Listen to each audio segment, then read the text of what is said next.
guys. So today I'm going to talk a little bit about coloring and coloring pages, but I'm going to show you a completely different concept and way to really approach them.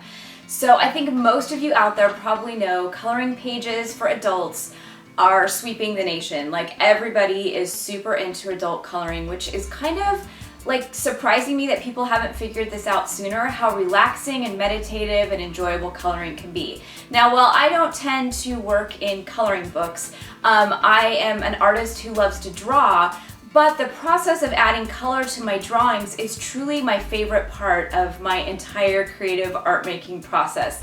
I love color, and I love the process and approach to picking colors and adding them to those surfaces of my drawings and doodles and pattern. And I love adding color to anything, not just drawings, but to paintings, watercolor paintings, all kinds of stuff, my art journal. So today I'm going to share with you guys a little bit of a different approach to the whole coloring craze. Now, I think it's pretty normal and common to see people coloring in the lines and filling those pages with kind of precise, intricate color, which is really truly meditative and very relaxing. But I think there's a lot of you out there that might not necessarily appeal to. So I'm kind of one of those people. While I love to stay in the lines when it comes to some of my own projects, I'm a messy artist. I love paint. I love experimenting with paint and layers and layering all kinds of weird things together. So for me, I really enjoy coloring outside the lines. And this is something I shared over on my website months and months ago, but I thought it would be fun to kind of put together a little video to show you guys how you can approach coloring in a little bit more messy, mixed media way. And what I love about coloring pages is that it really presents the opportunity for those of you that just don't feel like you're an artist yet, or you don't feel comfortable drawing.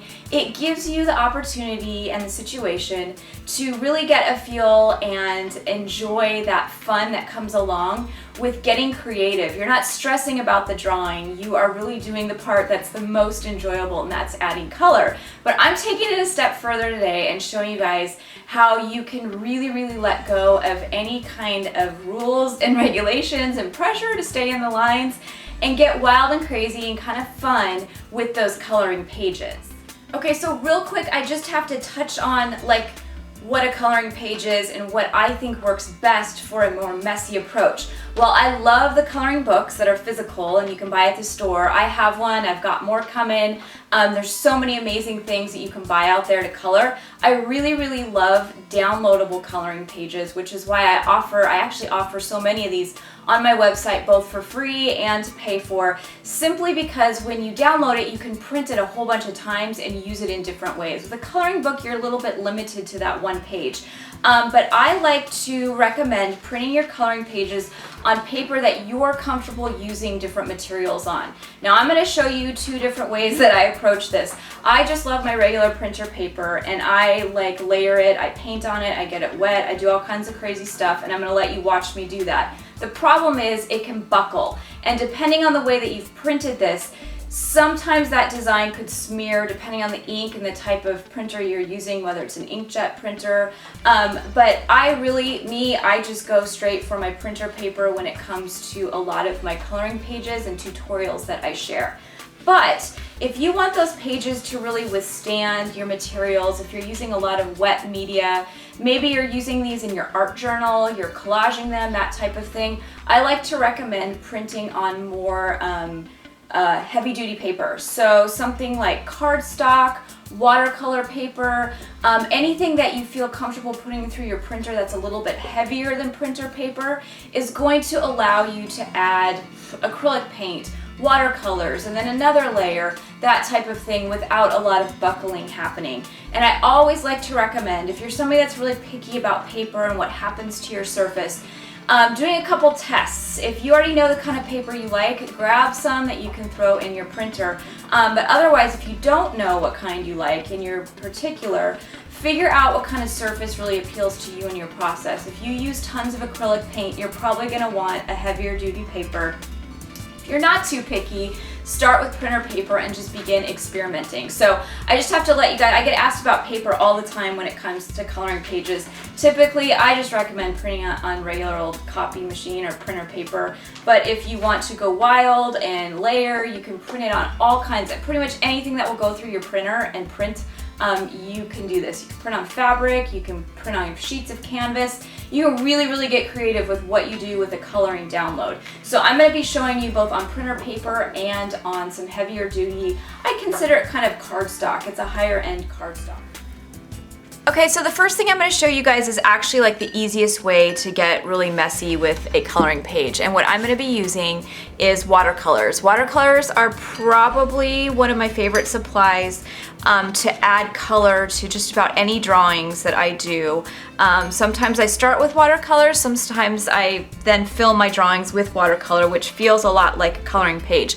But when it comes to being messy, you have a real fluid and watery approach. So you can really spread that color around. And what I'm gonna start by doing is just doing like these messy swipes of color. And I like this approach because it's super like anti-staying in the lines, which is kind of what I'm all about. I don't think you have to feel like you need to stay in the lines. But I like giving this like a first layer, kind of like a wash. And I'm just working on that printer paper, and my paper will inevitably buckle a little bit, but I'm gonna show you guys when I'm done what I do to work with that. But I'm just gonna get some real messy color on here first with my watercolors. So I'm gonna let this dry. Just quick fast tip, I tend to use a rag when I am using watercolors to pull some of those wet areas up. Sometimes if they pool on my drawings or on a coloring page, you can just use a paper towel, pull that away, and continue to layer that saturated color until you feel like it looks the way you want it to. I do this because, again, my paper will buckle a little bit, and I like to control how much saturation I have, so I can pull it away and then go back in, pull it away and go back in. So that's something you're gonna see me do in these videos. So I'm gonna let this dry. So this is just one quick way that you can fill those pages with color, but I'm gonna take it a step further and show you how you can create kind of an illusion of layers and some push and pull between those drawings and that color. So my first layer is dry, and what you can see is that it's really buckled and real wobbly.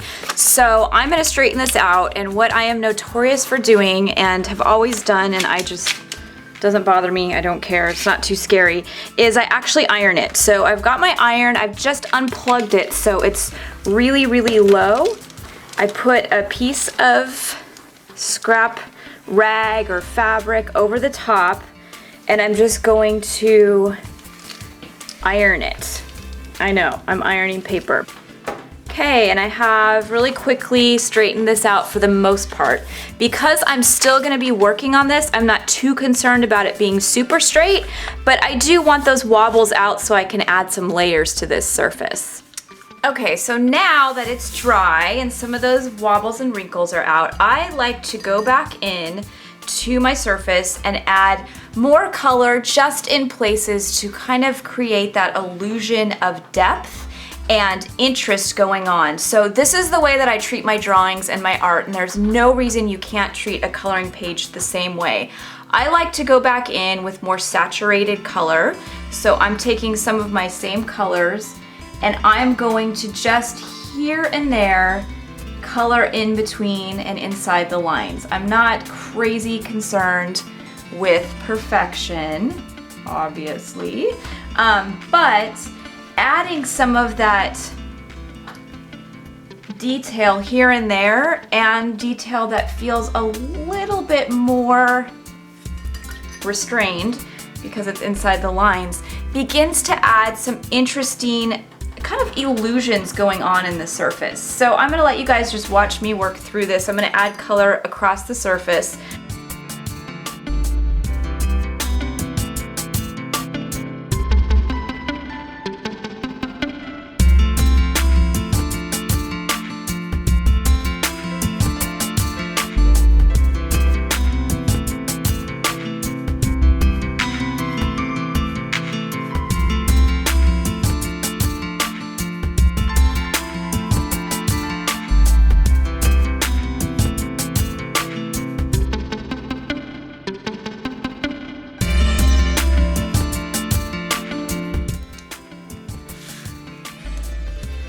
Okay, so really quickly you have the ability to really create something that's got a feeling of detail over the top of that messy background. Okay, so something else that's fun to try with a coloring page is to play around with resists. And there's a number of things that will work to resist watercolors. A couple of my favorites are rubber cement and crayons. So anywhere that you're gonna draw with a crayon or actually apply rubber cement is going to resist that paint or that color, so you have the ability to hold on to some of that white space or details if you're getting messy. So the first thing I'm going to show you is the rubber cement. So I'm just taking the brush that comes with it and I'm going to swipe it, obviously in a messy way, across my surface. If you are really, really detail oriented and you want to take time, you can maybe fill in, actually let me do that, I'll fill in a flower. Let's fill in this guy up here. The entire flower. Some more swipes. Maybe I'll fill in another flower. Combine it with swipes. Another part of a flower. Okay, and you can do this with any project. You do not need to have like pattern on your surface to do this. You can do this just with a plain piece of paper. But I'm gonna let this dry real quick and then I'm gonna paint over the top. Okay, so that rubber cement is dry. The surface feels just a little tacky, but what you can do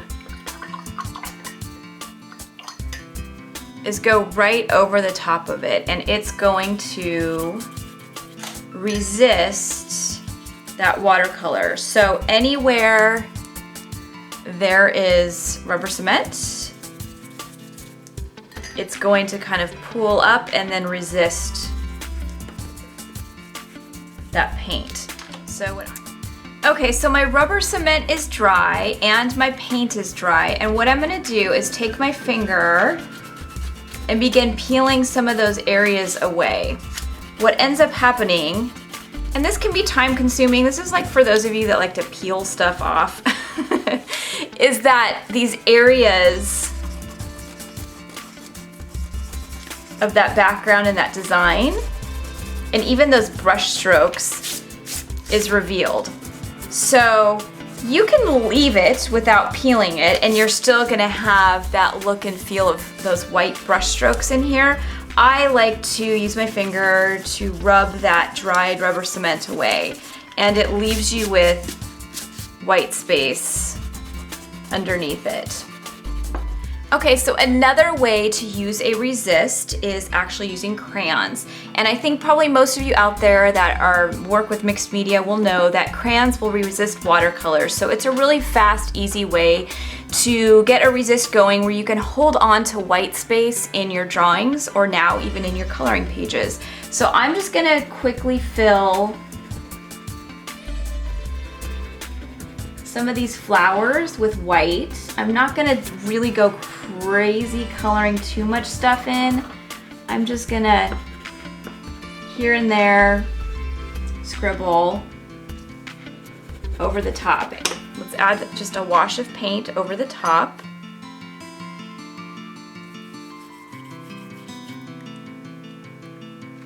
So what will happen is anything that has crayon on it is going to resist. And I'm just gonna go over all these areas that I did that on. So I like to use this if I wanna hold on to maybe some white details here and there, or if I just wanna create some sort of crazy scribble effect with crayons. That's kind of a fun thing to do. But you really, once you paint over the top of those crayons, there's not a whole lot you can do since there's wax on that surface. But again, this is just another fun way to push yourself when it comes to coloring outside the lines. Okay, so the last thing I want to show you guys is that you can use acrylic paint on these coloring pages. So this is printed on a little bit sturdier paper. It's like a cardstock, a nicer cardstock. I've got a couple of bottles of acrylic paint, and what I've found for this concept and technique is that the less opaque it is, the better. So like fluid paint is gonna work really well with this. I could also use watercolors, but I wanna show you just something different. So I find that some of these cheaper neon paints are kind of translucent, which is cool because you can go over the top of these and still let your coloring page show through. And I'm grabbing my brayer. So what I'm gonna do is I rarely use a palette. If you take my classes, you know I just dump my paint onto my surface. Bad habit. I'm gonna take my brayer and just kind of cover some of these areas. Now this is a super fast way to like get color on a white coloring page, but you can take that process a step further and begin to create something that looks and feels a little bit more like a mixed media surface. So I'm gonna take another color. And because I'm working on thicker paper, it's just gonna work better. And that brayer enables you to kind of spread that out. So I'm gonna do a couple layers on this just so you guys can see how those coloring pages can be the beginning of a foundation to maybe an art journal page where you can go back in and continue to add layers on top of it, especially if you're using paper that can hold all of that paint.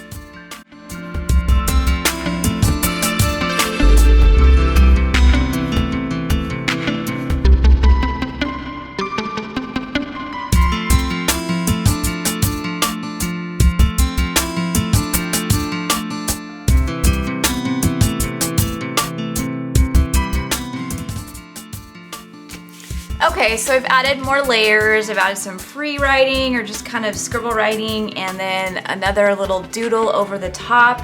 The last thing I'm gonna do is just use some markers to fill in some of the areas that are showing in the background. So you again can go back into that coloring page and some of those elements showing through, and at any point you can color those things in. So you don't have to feel like your coloring pages just need to be properly filled with color.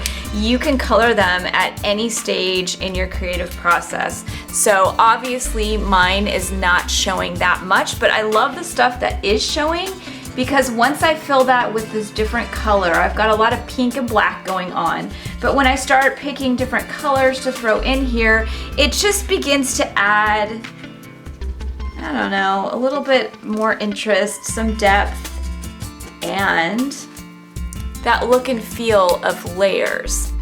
Okay, so you guys get the picture. I would probably take a whole bunch of time to fill in some of these things here and there with different colors going on, but what you have really quickly is just a totally messy, a little bit more painterly approach to a coloring page. Okay, so what I would do with a page like this is actually take it a step further and add yet another layer. So I am adding a fun little memory photo to the top of this. I love doing these kinds of pages in my art journal. My art journal is a place where I experiment, I draw, I use a lot of mixed media techniques, and I also use it as a place to add some of my favorite pictures and memories. So I don't do a ton of, I think, traditional scrapbooking, but when I'm art journaling and when I have like these journals filled with all kinds of writing and drawing and experimenting, I love adding photos to the top of that. So I love that this messy background makes the perfect backdrop for a fun photo. I would add this, I'd punch holes in it, add it to my bound art journals, and just probably keep going. Maybe come back to it and begin coloring some more here and there, maybe add another layer of collage. But I just want you guys to see that those coloring pages can be taken like super far, totally creative. You do not need to stay in those lines. And this is a perfect example of how far you can take it.